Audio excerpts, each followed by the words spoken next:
우리는 히브리서의 말씀을 함께 은혜를 나누고 있습니다. 지난주는 히브리서 1장으로 창조주 하나님 왜 아들이 되셨는가 라고 하는 말씀에 대해서 은혜를 나눴습니다.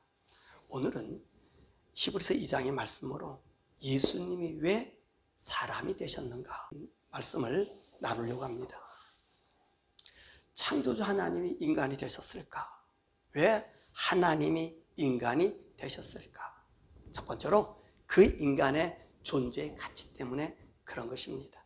6절에서 8절의 말씀 보면 6절에 보면 하나님께서 인간을 생각하시고 그의 자손을 돌보신다 그렇게 말씀하셨습니다. 그러니까 하나님께서는 인간을 생각하시고 우리 모든 인생들을 돌보시는 그런 인간의 가치가 있는 것이고요. 7절의 말씀 보니까 영광과 존귀의 관을 시험받는 존재고요. 8절 말씀과 1장 14절의 말씀 보면 모든 즉 온 우주와 하늘의 천사까지라도 우리 인간들에게 복종하도록 창조된 영광스러운 존재가 누구냐? 우리 인간이란 말입니다. 그런데 현실에서 이런 일이 나타나고 있습니까? 아니잖아요. 우리는요, 질병 때문에 고통하고요, 그지요 삶의 문제 때문에 고민하고요, 그리고 짐승들의 위험, 온갖 자연재해에 대하여 우리가 고통하고 있고 고민하고 있습니다. 한마디로 얘기한다면 인간 존재의 가치가 상실되었다는 말이지요. 이는 인간뿐만이 아닙니다. 인간 대신 예수님조차도 천사보다 못한 존재로 전락하였고, 그리고 아무리 하나님이라고 할지라도 인간이라고 한 이 탈을 쓰게 되면 천사보다 못한 존재로 전락하고 죽음이라는 영원한 형벌을 피할 수가 없다는 말씀입니다. 그럼 왜 이런 일이 발생하였을까요? 14절의 말씀 보면 이 땅은 죽음의 세력, 사단이 지배하는 곳이기 때문인 것입니다. 인간은 하나님의 형상으로 지음받고 또 그 코에 생기를 넣어주심으로 살아있는 영, 살아있는 존재가 되었다고 창세기 2장 7절에 말씀하고 있습니다. 이 하나님의 생명을 받은 이 인간은 창세기 1장 26절에서 28절의 말씀 보면 온 우주 만물을 지배하는 권한을 부여받았다는 말씀입니다. 그런데 창세기 3장에 인간이 사탄의 말을 들음으로 그의 종이 되었고 또한 우리의 영광과 생명을 사단에게 빼앗겼습니다. 그래서 이 땅은 사단의 권한 아래 넘겨주게 되었고 인간은 사단이 다스리는 그 다스림을 받게 되었으며 사단이 하나님을 거역하여 죽음에 갇혀 있듯이 그 사단의 죽음이 우리를 지배하는 종국에는 사단이 빠진 바로 그 영원한 죽음인 곳 지옥에 가게 된 것입니다. 그러므로 인간이 누려하고 다스려야 하고 통치하는 모든 것을 사단에게 넘겨준 것입니다. 심지어 인간의 몸을 입고 오신 그 하나님조차 사단의 지보다 못한 존재로 전락되었으며 사단이 지배하는 죽음이 이 예수님을 지배하여 죽게 한 것입니다. 두 번째로 그러면 예수님께서 왜 죽으셔야 했습니까? 10절의 말씀입니다. 이는 구원의 창시자가 되게 하기 위해서입니다 라고 말씀하고 있습니다. 예수님은 누구십니까? 그분을 창조주 하나님이라고 그러셨어요. 이 창조주 하나님이란 말은 온 우주 만물을 창조하셨고 또 그 안에 있는 모든 것을 창조하셨고 우리가 알고 있는 모든 균들을 창조하셨고 우리가 알지 못하는 모든 균들까지 만드신 분이라고 말씀하십니다. 이 창조주 하나님은 단지 온 우주 만물에 여기 있는 것을 만드신 것뿐만 아니라 하늘에 있는 모든 것을 만드신 분이 바로 창조주 하나님이십니다. 이런 창조주 하나님이 사람의 아들이 됩니다. 어떻게 예수님이, 이 창조주 하나님이 사람의 아들이 될 수 있습니까? 그것은 간단해요. 인간의 몸을 입고 인간처럼 되는 것이지요. 그 14절의 말씀이에요. 14절. 자녀들은 혈과 육에 속하였음에 그도, 예수님도 똑같은 모양으로 혈과 육을 함께 지니셨다고 말씀하고 있습니다. 그런데 예수님이 사람이 되셨다고 해도 창조주 하나님의 능력은 그대로 존재해야 합니다. 그 능력을 보이는 것이 인간이 되셔서 죽어야 된다는 말씀입니다. 또한 인간이 되신 이 예수님이 죽으셨다가 다시 살아나지 못한다면 그분은 창조주 하나님이 아니십니다. 왜 그렇습니까? 창조주 하나님은 죽을 수 없는 분이시기 때문에 그렇습니다. 만약 그분이 살아나지 못한다면 그는 온 우주 만물을 창조했다는 말은 거짓말이 됩니다. 이사야서 25장 8절에는 사망을 영원히 멸하실 것이라고 말씀하셨어요. 예수님 자신도 마태복음 10장 21절 여러 차례에 내가 죽었다가 3일 만에 살아나리라고 말씀하셨습니다. 이 말씀의 선언과 같이 예수님은 죽음을 통과해야 그가 창조주 하나님이라는 사실을 증명하게 되는 것입니다. 이 조건을 충족시키신 분이 우리 예수님이십니다. 그는 죽으셨다가 다시 살아났기 때문에 죽음이 그를 주장하지 못함을 우리에게 보이신 거예요. 그러므로 우리 예수님은 인간의 구원의 창시자가 될 자격을 가지신 것입니다. 이는 마치 우리 인간을 흙으로 창조하여 영생을 주신 것처럼 죽음에 처한 인생을 자신이 죽으셨다가 부활하심으로 인하여 인간을 향한 구원의 방법을 완성시키신 것입니다. 그러므로 예수님은 인간들의 구원의 창시자요, 우리의 구세주가 되신 것입니다. 또한 예수님이 인간으로 오셔서 죽음을 맛보시게 되는 것은 사단으로 인하여 죽음에 매여 있는 인간을 회복시키셨어요. 창조 시기에 우리에게 주신 인간 본연의 영광과 존귀를 회복시키시는 것입니다. 세 번째로 이렇게 예수님이 죽음에서 다시 살아나심으로 인생들이 얻게 될 영광은 어떤 것입니까? 11절에서 17절에 말씀하고 있어요. 거기 있는 말씀 보면 예수님의 형제로 하나님의 아들이 되는 권세를 얻게 된다고 말씀하십니다. 그런데 말입니다. 모든 인생이 다 하나님의 형제가 되고 아들이 되지 않습니다. 16절의 말씀이 있습니다. 우리 함께 읽어보시겠습니다. 16절. 이는 확실히 천사들을 붙들어 주려 하심이 아니요 오직 아브라함의 자손을 붙들어 주려 하심이라. 오늘 여기서 아브라함의 자손이란 말이 나오지요. 이 아브라함의 자손은 누구지요? 여러분 잘 아는 이스라엘 사람들, 유대인일 것입니다. 그런데 이 본문에서 말씀은 이 유대인만을 향하여 하시는 말씀이 아닙니다. 이 아브라함의 자손은 믿음의 자손인 거예요. 아브라함이 하나님을 믿음으로 믿음의 조상이 된 것처럼 우리도 예수님을 믿으면 아브라함의 믿음 속에 있는 믿음의 자손이 되는 것입니다. 그러므로 오직 예수 그리스도를 구원의 주로 믿는 사람들에게만 예수님의 형제라는 칭호와 아들이라고 하는 칭호가 주어지게 되는 것입니다. 아멘. 정말 놀랍지 않습니까? 우리가 예수님의 형제라고 부를 수 있는 위치에 있다는 사실 말입니다.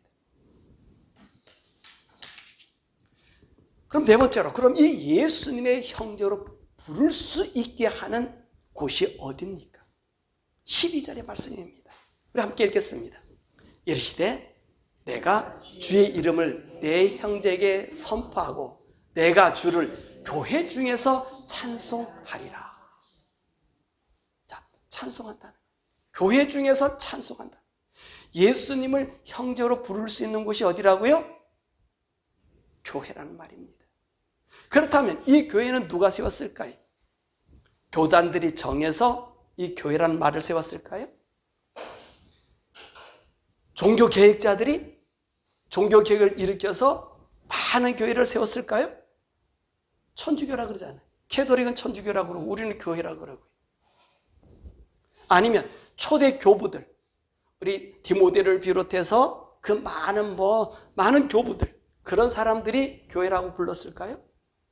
아니면 바울이 수많은 교회를 세웠다고 얘기하잖아요. 선교하면서. 그래서 그 사람이 교회라고 그분이 세웠을까요? 그것도 아니면 그러면 베드로일까요? 예수님의 수제자로서 모든 권한을 갖고 있는 이 베드로가 교회라고 세웠을까요? 아니죠. 교회는 예수님이 세우셨어요. 교회는 예수님이 세우셨어요. 예수님이 설립한 것이 바로 교회란 말입니다. 그 해답이 마태복음 16장 18절의 말씀이 있습니다. 예수님께서 가이사라 빌립보 지방에서 내가 교회를 세울 것을 말씀하신 것입니다. 그러므로 교회는 예수님이 설립하신 것입니다. 그래서 이 교회에서만이 예수님의 구원을 받을 수가 있는 것이, 왜냐하면 예수님이 몸을 바쳐서 몸을 주어서 세우신 것이 교회이기 때문에 그렇습니다. 왜냐하면 사도행전 20장 28절의 말씀 보면 바울은 이 교회를 뭐라고 얘기했냐면 예수님의 피로 사신 교회라고 말씀하고 있습니다. 그래서 이 교회에서 우리가 하나님의 구원의 은혜를 찬송하는 것입니다. 이 교회에서만이 우리가 하나님의 아들의 권한을 가질 수 있는 거예요.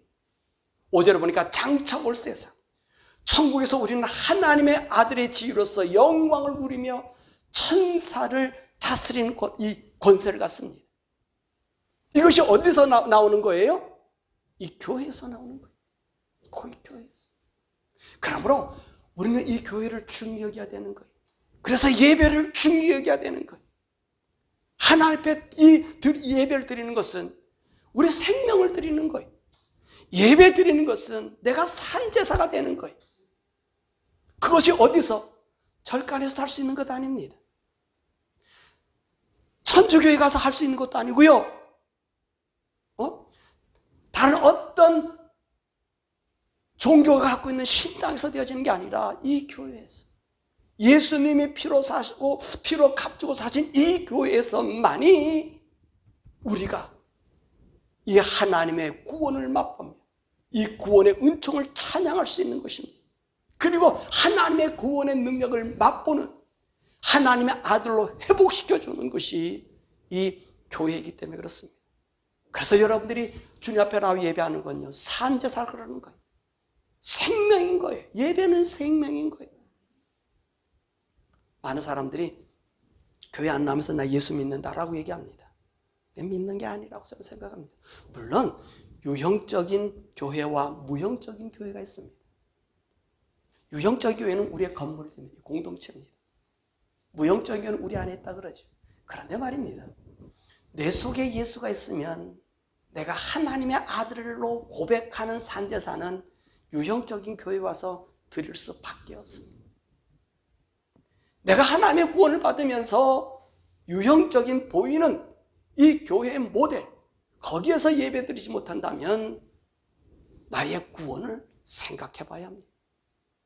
그러므로 형제라고 부를 수 있는 곳은 어디라고요? 그래서 교회라 그런 거예요. 6번째로 이 예수님을 믿지 않으면 어떻게 될까요? 15절의 말씀입니다. 우리 같이 읽어보시겠습니다.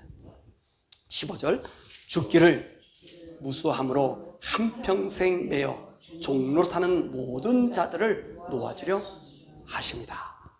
우리 인생들이 가장 두려워하는 것이 뭐죠? 여기서 말한 것처럼 죽음이에요. 죽음을 아주 무수하고 두려워합니다. 그래서 우리가 죽지 않으려고 얼마나 노력하고 있습니까? 우리가 죽음을 두려워한다는 말은 오늘 말씀을 통하여 보면 믿음의 사람들이 아직도 사단에 매여 구원받지 못한 사람이라고 말할 수 있다는 것이에요. 왜냐하면 죽음의 권세를 가진 자가 누구지요? 14절의 말씀 보면 죽음의 세력을 잡은 자, 이것이 바로 마귀란 말입니다. 그러므로 하나님의 자녀가 되어서 죽음을 두려워한다는 말은 되돌려서 말한다면 아직도 내가 거듭난 사람이 되지 못했다는 말입니다. 왜냐하면 거듭난 사람은요, 죽는 것이 두려운 것이 아니라 천국을 그리워합니다. 우리가 예수님을 믿는 이유가 무엇입니까? 천국 복락입니다. 이 땅에서 무병장수가 아니란 말입니다.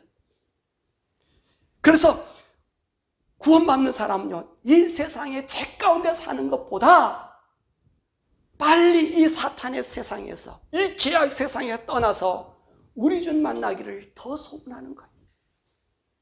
죄송합니다. 제 얘기를 좀 할게요. 저 요즘에도 주님 앞에 항상 물어봐요. 차를 타고 다니면서 또 시간 나면 이렇게 물어봐요. 주님 언제 저를 데려가시겠냐고. 그래서 저는 그래요. 빨리 데려갔으면 참 좋겠다. 주님이 저에게 한 텀의 사역을 하라고 말씀하셔서 이 사역을 지금 비디오로 하나님 말씀의 사역을 하고 있지만, 그리고 우리 조그만 교회를 만들어서 이 사역을 하고 있지만, 정말로 이 사역이 안 끝났다 할지라도 데려갔으면 좋겠다는 생각이 들었고요. 또 한 가지, 이 사역이 끝나는 그 시점에 저를 꼭 데려가 주시길 바랍니다 라고 항상 기도하고 소원하고 있어요.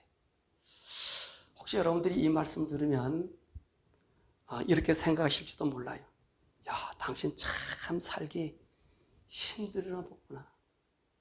얼마나 살기 힘들었으면 빨리 천국 가기를 원하느냐. 근데 말입니다.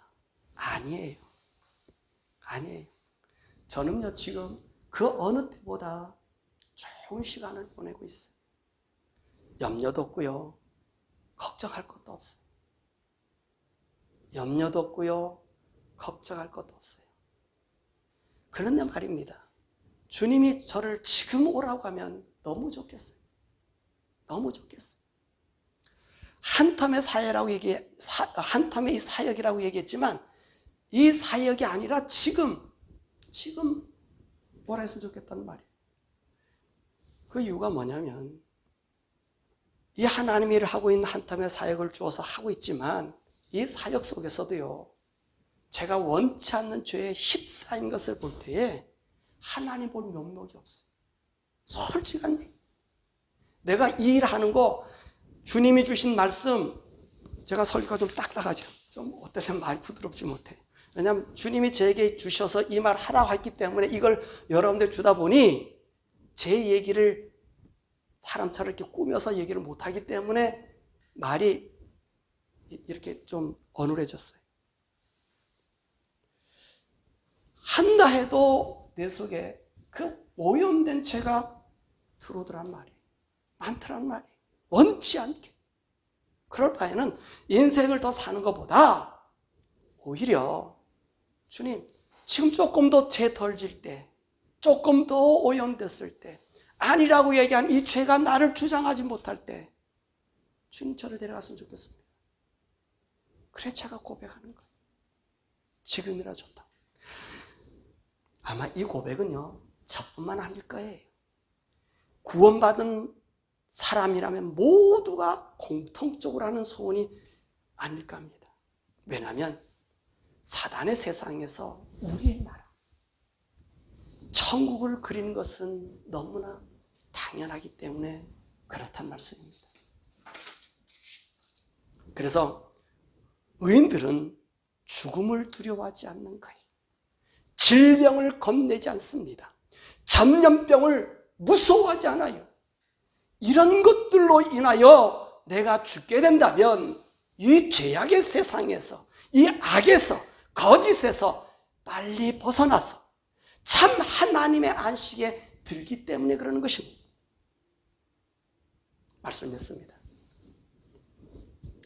예수님이 왜 사람이 되었냐고 하는 말씀을 오늘 히브리서 2장에서 말씀하고 있습니다.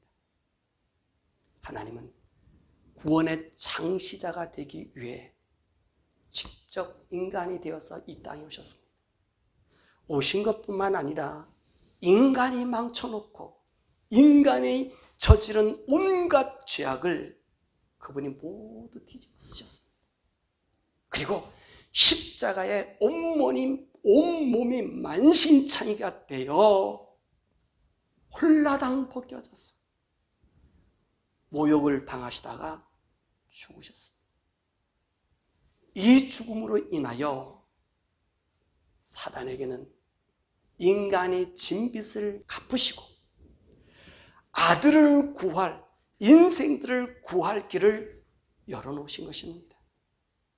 그런데 이런 하나님의 노력을 무시하고 1절의 말씀을 흘려듣고 하나님 말씀에 순종하지 않고 이 구원을 등한히 여기시면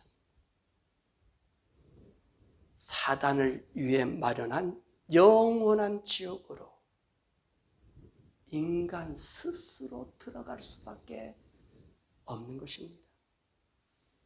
하나님 나라는 예수님의 구원의 핏값을 믿는 자들에게 주어진 오직 그들만을 위한 곳이기 때문인 것입니다.